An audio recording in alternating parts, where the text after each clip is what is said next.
Ipinagpasasalamat ni na Raymart Santiago at Claudine Barreto ng pagbigyan ng korte ang hiling nilang temporary protection order. Ito po ay kaugnay ng umunoy pagbabanta ng magkakapatid na Ben, Rafi at Erwin Tulfo laban sa mag-asawa.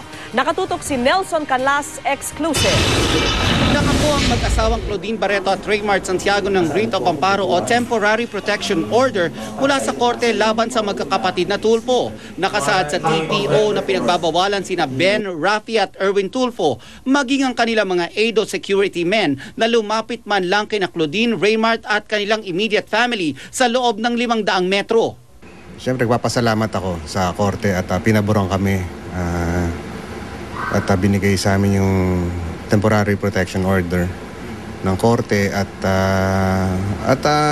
yun nga, pinaboran kami at naniwala sa amin na meron talagang ginawa silang threat. Makakatulong po ito sa pag-normalize ng situation ni na Raymart at Claudine. Kasama po yung security personnel kung saan man sila mapunta sa shooting. Matatanda ang nagsimula ang gulo ng kunan ng video si Claudine ng panganay na Tulfo na si Mon habang nagagalit sa counter ng Cebu Pacific sa NAIA 3 dahil sa naiwang bagahe. Nauwi ito sa sakitan. Ipinagtanggol ng magkakapatid na Tulfo ang kanilang kuya hanggang sa kanilang pagbantaan sina Raymart at Claudine sa kanilang programa sa TV noong May 7. Sa desisyon ni Judge Bayani Vargas ng Quezon City Regional Trial Court, inatasan niya ang Chief of Philippine National Police na magtalaga ng mga ngalaga sa seguridad ng pamilya ni Claudine at Raymart. Prayers lang talaga ang sa ngayon bumubuhay sa amin sa ganitong trial na pinagdadaanan namin kasi hindi biro lalo na tong mga threats na pinagdaanan namin ngayon. Sinusubukan pa rin ng GMA News na kunin ang panig ng kampo ng mga Tulfo ukol sa TPO. Nagsampa si Tulfo ng reklamo na slight physical injuries at grave coercion laban sa mag-asawa. Sina Raymart at Claudine naman nagsampa ng kontra-reklamo laban kay Tulfo na physical injuries at child abuse. Nelson Canlas, Nakatutok, 24 Oras. Iginihit ng mga abogado o yung tinatawag ng defense team ni Chief Justice Renato Corona na nagkakaisa sila. Sa gitna yan ang kwento ni Senador Franklin Drilon na tila may iringan daw sa pagitan ng namumuno sa mga abogado na si Justice Serafin Cuevas at si Atty. Jose Roy III. Nakatutok si Jam Sisante. Sa kwento ng Senador Franklin Drilon sa mga pangyayari pagkatapos ng biglaang paglabas si Chief Justice Renato Corona sa session hall noong Martes, tila may hidwaan raw sa loob ng defense panel. Pumasok daw noon si Defense Lead Counsel Serafin Cuevas sa lounge kung saan nagpupulong ang mga senador. Nang makita raw ni Cuevas na ini-interview ng media ang kapwa taga-depensa na si Atty. Jose Roy III. Ang sabi ni Justice Cuevas, ayan, daldal ng daldal, i-contempt nyo at ikulong nyo ng 10 araw, hindi ako mag-object. And then another incident, while during the same episode, Attorney Roy was going to join the caucus. Hinarang siya ni Justice Cuevas at sinabing, papasok ka dyan, mumurahin ka. Ani Drilon, lalo nakakasama ito para kay Corona. Indeed, the defense team was disintegrating. And therefore, this added to the difficulties of Chief Justice Corona in presenting his defense. Sabi ni Roy, tinawagan daw siya ni Justice Cuevas at tiniyak nito ang kanyang tiwala at kumpiyansa sa abogado. Itinanggi rin daw niya ang mga pahayag na sinasabi ni Drilon tungkol sa pagpapakontempt kay Roy. Nananatili daw buo ang defense team. Sinubukan din namin kunan ng reaksyon si Cuevas pero bigo kami. Pero kahapon, inamin niyang sinubukan niya dating magbitiw mula sa depensa dahil sa di nila pagkakaunawaan, ngunit hindi raw siya pinayagan. Nag-resign na ako matagal, ayaw tanggapin eh. Nag-resign na ako. Oo, ayaw tanggapin. Hindi naman totoo yan. Hindi naman totoo yan. Siyempre, sa hinanakit lang sa sama ng loob, dahil kung magkamisan, merong conflict of opinion, kung ganito chip, di ganito nasundin natin. Ako kung wala na akong katuturan, pinakamagaling na siguro hayaan na ninyo mag-resign.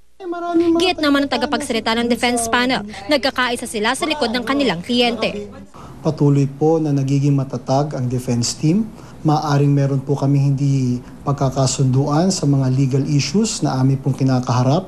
Ngunit pagkatapos po ng bawat pagpupulong at paglabas po namin sa pagpupulong na yon, kami po ay iisa sa aming hangarin na mapaliwanag sa taong bayan ang mga issues na nakapaloob dito at tulungan at protektahan ang karapatan ng aming kliyente na si Chief Justice Corona. Umapela rin ang depensa na huwag sabihing walkout ang biglaang paglabas ni Corona at pakinggan ng paliwanag na sumama talaga ang pakiramdam nito. Sa video namang ito, makikita nga si Corona na mukhang nanghihina matapos lumabas ng session hall at inaasikaso ng kanyang pamilya. Bukas pinababalik na impeachment court ng punong maestrado para sumailalim sa direct examination ng depensa at cross-examination ng prosekusyon. Jam Cesante, Nakatutok, 24 Oras.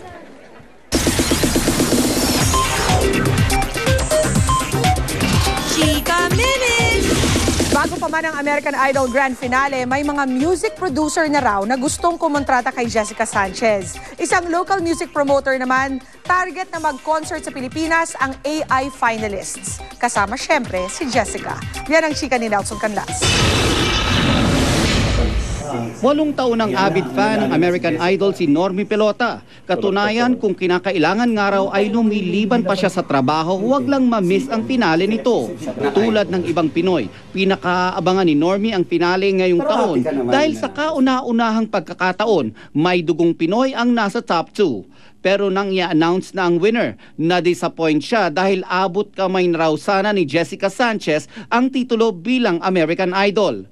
Nakakapanghinayang in a way dahil kasi nga parang nandun isang step na lang to become the next American Idol. Pero alam naman natin na it's not our game.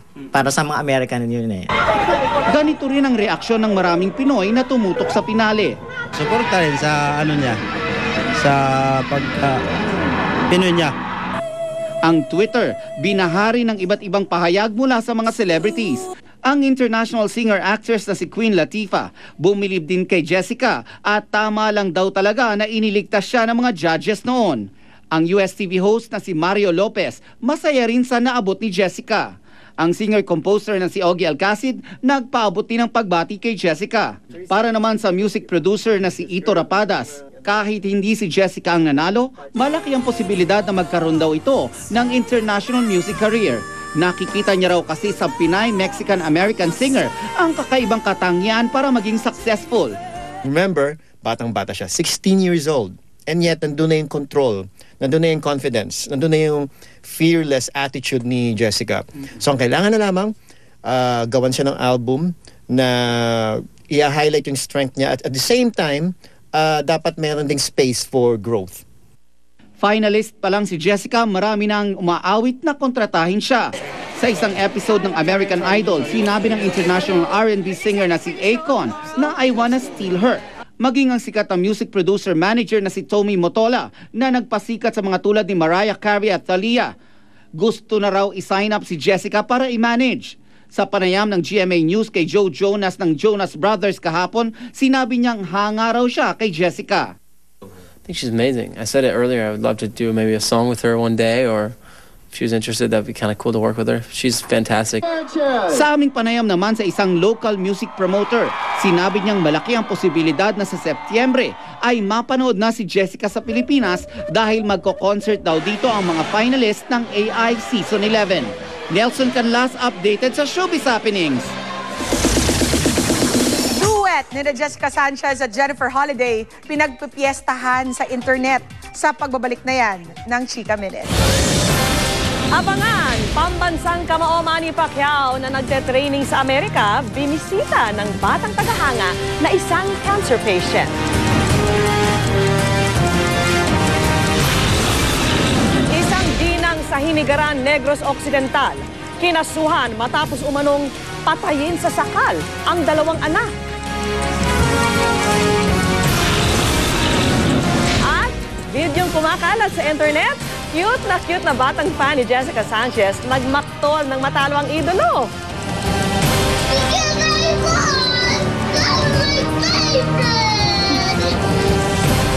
Walang patid na pagtutok dito sa 24 Oras.